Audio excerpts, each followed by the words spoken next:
Aujourd'hui, je suis accompagnée de Mme Isabelle Plante. Isabelle Plante détient un baccalauréat en enseignement primaire et un doctorat en psychopédagogie. Professeure titulaire au département de didactique de l'Université du Québec à Montréal, elle est titulaire de la Chaire de recherche du Canada sur les différences de genre à l'école. Ses recherches tentent de mieux comprendre les facteurs psychosociaux qui expliquent les parcours scolaires différenciés des garçons et des filles. Bonjour Isabelle. Bonjour Marie-Pierre. Merci de prendre de votre temps aujourd'hui pour discuter en fait d'un sujet qui est fort intéressant. Aujourd'hui, on va discuter, on va s'attarder en fait à mieux comprendre comment réduire les inégalités de genre à l'école et notamment comment favoriser la réussite des garçons en français. C'est ça. Ça fait suite, en fait, à votre participation à la journée Question de l'art de l'UMR Synergia qui avait lieu en décembre dernier. Alors, si vous êtes prête, on va débuter. Bien sûr, allons-y. Parfait. Ma première question, est-ce qu'il est vrai que les garçons réussissent moins bien que les filles à l'école? Puis si oui, est-ce que c'est plus marqué dans certaines matières? En fait, c'est vrai que dans l'ensemble, si on regarde les moyennes, il y a beaucoup de données qui nous montrent qu'effectivement, à l'école, les filles réussissent mieux dans l'ensemble des matières. C'est vrai, même pour les domaines qui étaient autrefois vraiment stéréotypés en faveur des hommes, comme les mathématiques et les sciences, où là, les filles vont réussir légèrement mieux que les garçons à l'école. C'est surtout vrai dans les domaines langagiers, donc en écriture, en lecture, autant en français que dans une langue seconde. Par contre, là où il faut faire attention, c'est que la moyenne n'est pas toujours un bon indicateur. OK. En fait, il y a évidemment des filles qui réussissent très mal à l'école et des garçons qui réussissent très bien. Si on prend l'exemple des mathématiques et des sciences, les garçons sont surreprésentés autant parmi les élèves très, très performants que parmi les très sous-performants. OK. Ce qui n'est pas le cas dans les langues, en fait, où là, si on prend l'indicateur de la moyenne, c'est donc un bon reflet de la distribution parce qu'on observe que les garçons sont aussi surreprésentés parmi les très mauvais lecteurs. Mm-hmm. C'est vraiment intéressant. Est-ce que vous conseillez, en fait, d'intervenir en ciblant les garçons spécifiquement? Et si oui, pourquoi? En fait, non, je ne recommande pas de cibler les garçons spécifiquement quand on intervient. Parce qu'en fait, justement, ça ne permet pas de tenir compte des différences individuelles, puis du fait que, justement, il y a certains garçons qui réussissent excessivement bien, comme il y a des filles qui réussissent atrocement mal à l'école. Donc, en fait, lorsqu'on se met à intervenir en fonction d'un genre, on contribue à réactiver des stéréotypes, parce que là, on se fait une idée de un garçon, voici ce dont il a besoin, une fille, voici ce dont elle a besoin, et là, on fait une intervention sur mesure pour une catégorie sociale, en fait, plutôt que de tenir compte de cette individualité-là. C'est vraiment intéressant. Est-ce que vous avez des exemples d'interventions qui seraient des fausses bonnes idées, comme on appelle, là?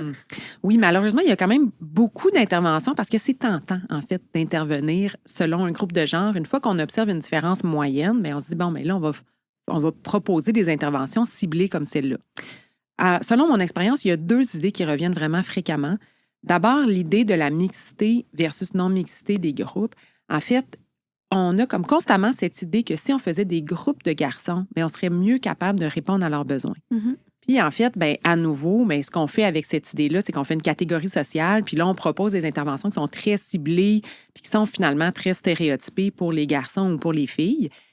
Pourtant, la recherche ne soutient pas cette idée-là. En fait, la recherche montre plutôt qu'il n'y a pas de différence sur le plan de la réussite quand il y a une représentation plus équitable des genres versus quand c'est seulement des garçons versus seulement des filles. En contrepartie, il y a beaucoup d'avantages d'être dans des groupes mixtes, dont le fait que ça favorise l'ouverture, ça favorise le respect entre les élèves et surtout, ça réduit l'adhésion aux stéréotypes de genre parce que justement, il y a une représentation plus diversifiée de ce que c'est un garçon, ce que c'est une fille. L'autre idée qui revient vraiment souvent, donc l'autre mythe, c'est celui que ça prendrait des enseignants masculins pour enseigner aux garçons. Encore une fois, bien, ça revient vraiment souvent. On me pose souvent la question, est-ce qu'il y a des données là-dessus? En fait, la recherche n'est pas capable non plus de soutenir cette idée-là, surtout parce que quand on prend en considération l'effet enseignant, qui est tellement puissant, en fait, quand on a un bon enseignant, c'est là qu'on a des effets optimaux, peu importe que ce soit un homme ou une femme. Il faut quand même faire attention parce qu'il y a des données qui montrent que l'effet du genre va être bon pour amener vers une orientation professionnelle. Qu'est-ce que je veux dire par là? C'est qu'en fait, si on propose des modèles féminins aux filles qui sont déjà compétentes à l'école, elles vont avoir peut-être envie davantage de se diriger vers ce domaine-là. Pour ce qui est de la réussite ou de l'apprentissage, bien là, probablement que c'est beaucoup plus complexe. Puis c'est pour ça que les données ne soutiennent pas. potentiellement cette hypothèse-là que ça prendrait des enseignants masculins pour enseigner aux garçons. OK. Puis le même phénomène se fait ressentir chez les garçons aussi, le fait d'avoir un enseignant masculin, par exemple. Pourrait donner un modèle, effectivement, mais si on veut favoriser la réussite, l'apprentissage, la performance, bien là, c'est différent. Ah, c'est vraiment intéressant. Dans ce cas-là, ce que je comprends, c'est que peu importe le genre, on a des interventions qui peuvent être mises en place qui vont favoriser la réussite des garçons, entre autres. Dans ce cas-là, comment on peut faire pour favoriser une école qui est plus égalitaire sur le plan du genre? Bien, la première chose qu'on peut faire, c'est justement essayer de réduire ces catégories sociales-là du genre. Ce qu'on veut, c'est finalement voir les élèves comme des individus à part entière avec leurs particularités. Donc, par exemple, si on voit un élève qui gigote sur une chaise, plutôt que de se dire « Ah, c'est un garçon, c'est normal, il a besoin de bouger », bien, on va se dire « C'est un élève qui bouge ». Et on risque d'avoir une intervention qui est plus égalitaire parce que, justement, on ne va pas ni tolérer à outrance, ni sanctionner à outrance un comportement, vu que c'est socialement acceptable ou pas. Une deuxième intervention, c'est de tabler sur les intérêts des élèves. J'arrête pas de le dire, chaque élève a des particularités.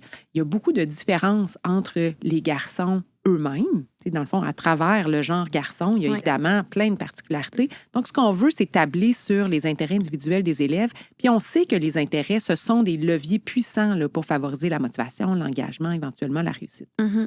Une troisième avenue, c'est vraiment de faire vivre des succès aux élèves. Le fait de faire vivre des succès aux élèves, ça aussi, c'est un levier extrêmement puissant.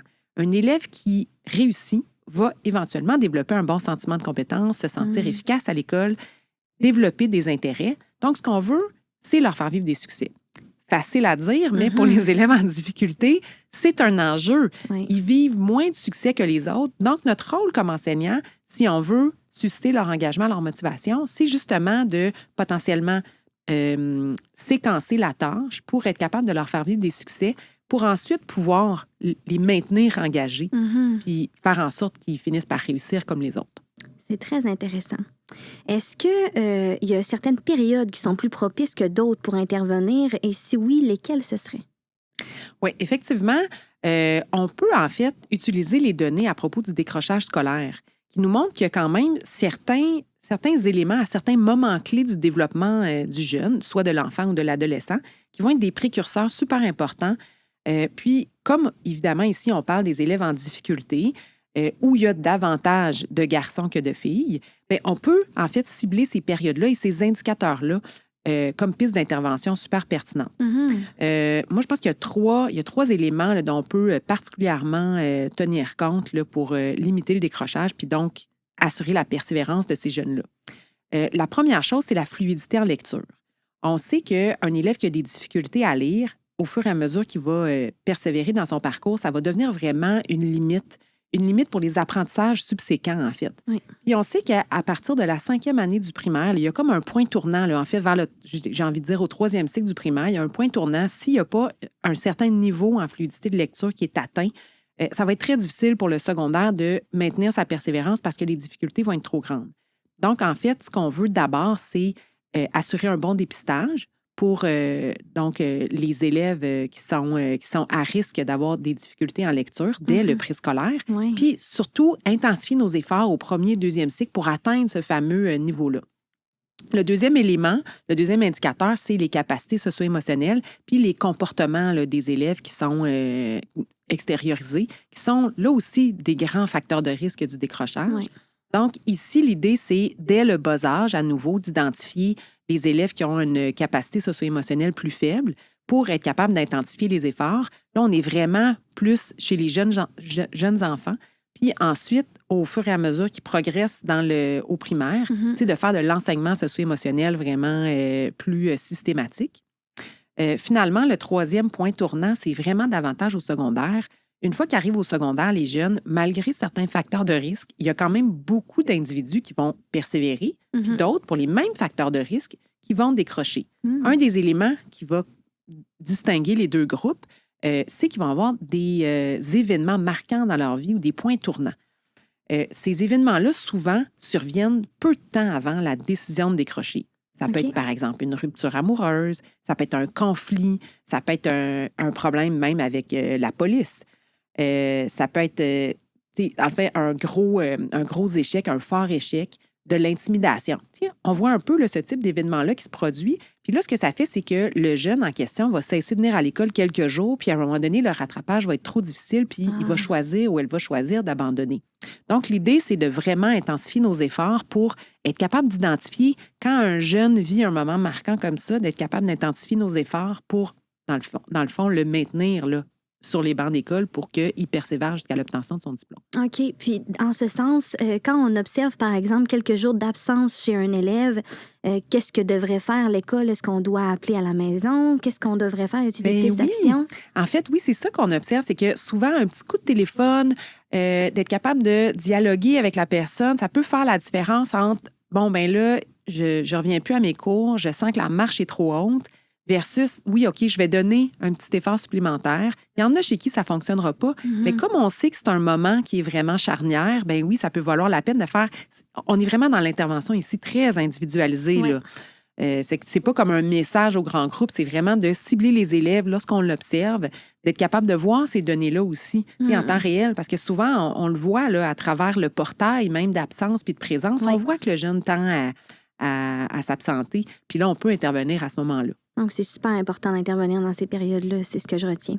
Absolument. En terminant, j'ai envie de vous demander si on a des auditeurs qui veulent en savoir plus, soit sur les différences de genre à l'école, sur comment favoriser la réussite des garçons. Est-ce que vous avez des ressources, que ce soit des sites web, des articles, des livres qui pourraient être intéressants pour les personnes?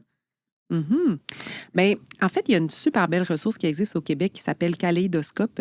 Kaléidoscope, c'est un site qui recense les différents albums et ouvrages jeunesse qui sont souvent utilisés en classe par les enseignants et qui fait un travail pour notamment montrer des modèles qui sont contre-stéréotypés. Parce qu'en fait, le problème avec les différences de genre, c'est qu'on tend à occulter justement les différences entre les individus d'un même genre, puis à les montrer comme étant des groupes un peu monolithiques. Ce qu'on veut faire, en fait, c'est donner des exemples vraiment diversifiés aux jeunes pour qu'ils voient que ce sont des catégories qui sont quand même fluides, qui sont flexibles finalement. C'est pas tous les garçons qui sont de telle ou telle façon ou toutes les filles qui sont de telle ou telle façon. Le problème, c'est pas d'avoir des modèles stéréotypés, c'est de n'avoir que ça finalement. Ouais. Et c'est ça qui va faire qu'il va y avoir une certaine rigidité. Et comme sur le plan développemental, c'est normal d'avoir une certaine rigidité à un certain âge parce que ça permet de faciliter la compréhension de l'environnement. Donc, ce qu'on veut, c'est donner ces modèles-là. Donc, on peut se tourner vers cette ressource-là qui est super intéressante, qui va nous permettre de diversifier nos modèles. Il y a aussi plusieurs articles scientifiques qui sont quand même rédigés en français, qui sont quand même accessibles, qui portent sur la notion de stéréotype, qui portent sur les différences de genre à l'école, qui sont notamment disponibles sur le site de ma chaire du Canada sur les différences de genre à l'école. Oui, parfait. Donc ça pourrait être aussi là, une ressource intéressante à consulter. Super. Bien, en fait, pour nos auditeurs, on va déposer le lien vers la chaire d'Isabelle sur dans la description en fait de l'épisode, puis le lien aussi vers le site web Kaléidoscope pour les albums jeunesse. Alors, merci beaucoup pour cette belle discussion. C'était vraiment intéressant. J'en ai appris énormément, puis je suis certaine que nos auditeurs aussi. Merci. Et pour tous ceux qui nous écoutent, je vous invite à suivre, comme à l'habitude, nos médias sociaux pour ne rien manquer de la suite des choses. Au plaisir!